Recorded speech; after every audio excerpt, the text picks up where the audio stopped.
Топлото време периодов ги разбуди змиите. Овие влекачи деновиве беа забележани на повеќе локации, и тоа на патот меѓу Горно и Долно Лисиче, во близина на Кванташкиот базар, како и во општина Аеродром. Граѓаните на социјалните мрежи деновиве споделуваа фотографии и видеа од змии, што предизвика загриженост кај дел од населението. Појавувањето на змии овој период не треба воопшто да не изненадува. Тие се појавуваат покрај високи и неискосени треви, но можат да се забележат и крај водните површини.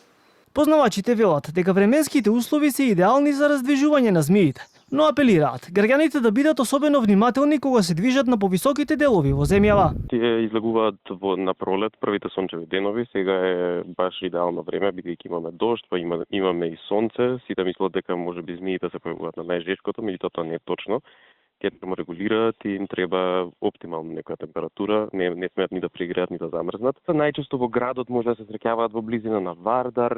Тоа се овие водните змии, рибарки кои што може по течението на Вардар да дојдат, или пак по околните делови, местата што се блиску до водно, како Црниче, како водно населбата и така натаму. Тоа се змии кои што се доаѓаат од близина на природа. Во Македонија постојат 16 вида на змии, од кои само 3 вида се отровни. Единствено поскокот може да се сретне во урбани средини, а шарката и степската лутица се присутни само на надморска височина поголема од 1500 метри, и тоа само на некои планини во земјава.